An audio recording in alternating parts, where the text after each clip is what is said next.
C'est vendu sans ordonnance. Le problème, c'est que le médicament ne va cibler aucune artère, c'est-à-dire que toutes les artères de l'organisme sont susceptibles de se serrer. Et donc les problèmes arrivent soit au niveau cérébral, où ça peut provoquer des accidents vasculaires cérébraux, au niveau cardiaque également, donc entraîner soit des douleurs dans la poitrine, soit des infarctus. AVS avec Philippe Robichon.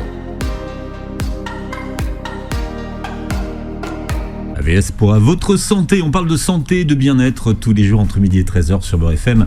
J'ai invité le docteur Poumta. Le docteur Mathieu Bernard est avec nous. Bonjour doc. Bonjour Philippe. Alors vous êtes cardiologue, hypnopraticien grâce à un anesthésiste qui un jour a changé votre regard. Exactement. Sur les choses et qui vous a...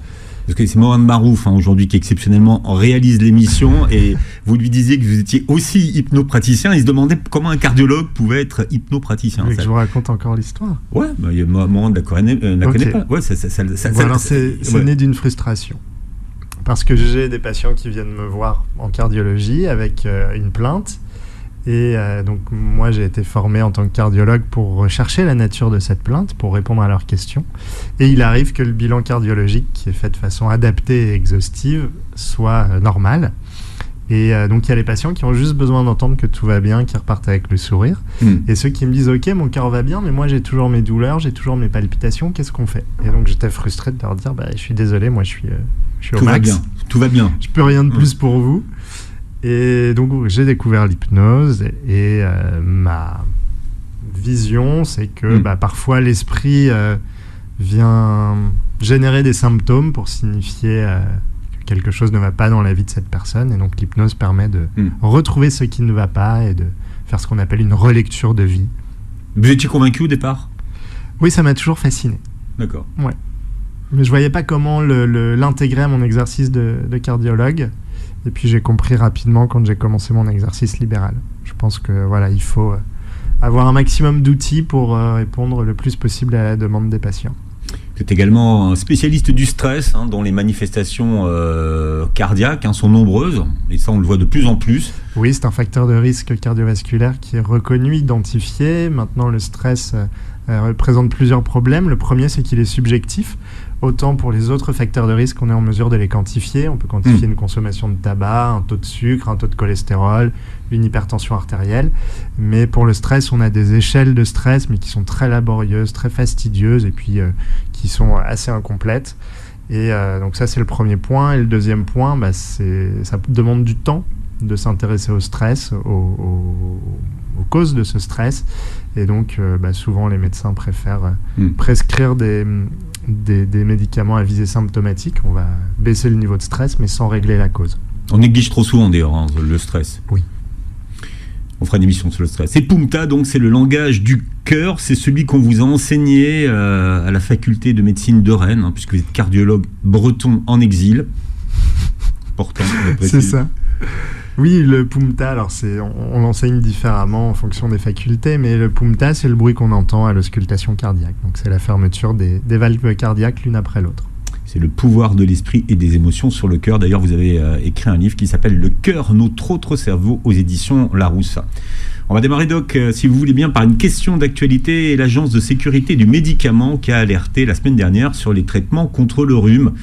Des traitements dits vasoconstricteurs, c'est ça ? C'est ça. À base de pseudoéphédrine. C'est ça aussi. Ouais. Alors qu'est-ce que c'est ? Comment ça agit, cette fameuse molécule ? Cette molécule, elle vient entraîner une contraction, un resserrement des artères. Donc ceux qui regarderont le podcast sur YouTube, je vais vous montrer en quoi ça consiste. Voilà, on a l'artère qui est comme ça, et quand on prend ce médicament, on va avoir un resserrement de cette artère. Ce qui permet de diminuer les écoulements, c'est pour ça qu'on le prend en fait. Quand on a le nez bouché, le nez qui coule, ce traitement permet d'éviter d'avoir le nez bouché, de mieux respirer la nuit. Alors c'est les Actifed, Dolirum, Noruphen, Humex et Rinadvil. C'est ça. Et c'est vrai que c'est très rapidement, votre nez s'arrête de couler. Oui, c'est vendu sans ordonnance. Le problème, c'est que le médicament ne va pas cibler le nez. Le médicament ne va cibler aucune artère, c'est-à-dire que toutes les artères de l'organisme sont susceptibles de se serrer. Et donc les problèmes arrivent soit au niveau cérébral, où ça peut provoquer des accidents vasculaires cérébraux. On avait fait une émission il n'y a pas très longtemps sur le sujet. Et au niveau cardiaque également, donc entraîner soit des douleurs dans la poitrine, soit des infarctus, donc des artères qui se bougent complètement. Parce que si on a une artère qui est normale, bon, elle va se resserrer, ça ne va pas causer de problème, mais si on a une artère qui est encrassée par une plaque d'athérome, eh bien, en se resserrant, forcément, ça va se boucher davantage et ça peut entraîner l'obstruction, l'occlusion complète de l'artère et donc déclencher ce qu'on appelle un infarctus du myocarde. D'accord. Nous, on voit évidemment les effets immédiats que ça a sur l'écoulement de nez, mais finalement, ça agit partout. Ça agit partout. Ouais, ça cible pas que le nez. C'est ça qu'il faut comprendre. Le risque, il est important ou c'est rare ? Alors, je n'ai pas la réponse. C'est un médicament qui est en vente libre, donc probablement au vu du volume de vente, ce sont des événements qui surviennent rarement, mais qui pour autant surviennent quand même. Et puis en matière de statistiques, un orthopédiste m'avait expliqué que quand ça tombe sur soi, c'est 0 ou 100%. Donc, une fois qu'on a dit ça, qu'est-ce que vous conseillez en termes de consommation de ce type de médicaments ? Eh bien, est-ce que vous interdisez complètement de les utiliser ? À titre personnel, je ne les prends plus. Je ne sais pas si ça peut répondre à votre question. Ouais. Mais et depuis les alertes ? Non, un petit peu avant, parce que j'ai dû voir passer dans des articles scientifiques mettant en exergue ces infarctus et ces accidents vasculaires cérébraux. Et l'âge avançant, maintenant je m'interdis de les prendre. C'est vrai qu'aujourd'hui, les gens ne supportent plus ni d'avoir chaud, ni d'avoir froid, ni d'avoir le nez qui coule, ni de tousser, mais parfois, il vaut mieux couler. Pourquoi c'est important de laisser couler son nez, finalement ? C'est une bonne question, je ne suis pas ORL. Non, je ne sais pas. Parce quel est l'intérêt de laisser couler son nez, finalement, et d'éternuer ? Ce qu'il est important de faire, ce sont de vrais bons lavages de nez.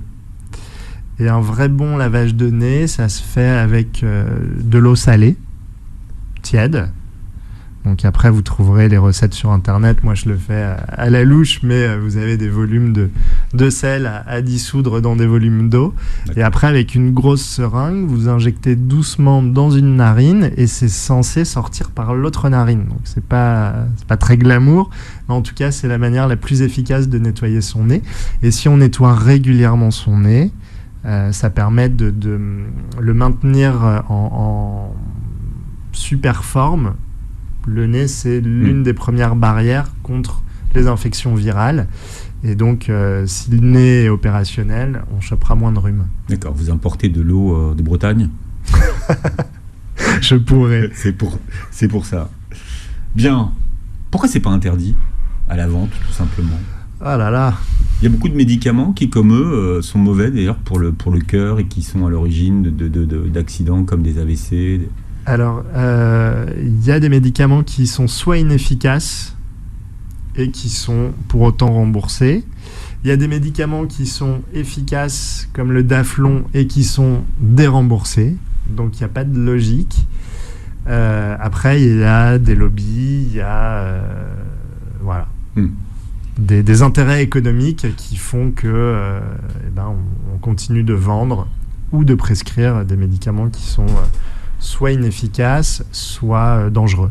On a un médicament en cardiologie qui est très efficace, mais qui, s'il était découvert aujourd'hui par un laboratoire, le développement de ce médicament serait arrêté, parce qu'il a trop d'effets secondaires.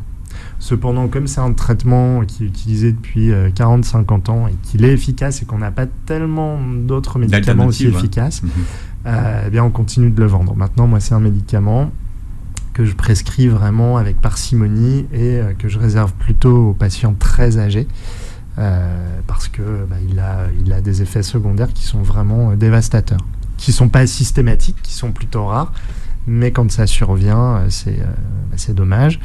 On a récemment un médicament anticoagulant, un vieux médicament anticoagulant, qui est toujours vendu, mais avec des restrictions. C'est-à-dire qu'on n'a plus le droit de l'initier chez un patient.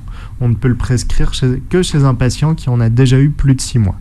Donc, ce qui restreint évidemment le volume de prescription. Donc, il y a des évolutions quand même suite à des alertes comme celle qui vient d'être émise. Alors, c'est pas le sujet, mais pour rester sur le sujet qu'on va aborder ce matin, puisqu'on va parler de l'insuffisance cardiaque. Alors, il y a un médicament, alors pour le coup, que tout le monde utilise, c'est l'aspirine, qu'on interroge beaucoup sur l'insuffisance cardiaque. Est-ce qu'il y a des risques à prendre de l'aspirine quand on est insuffisant cardiaque ? Alors, pour moi, non.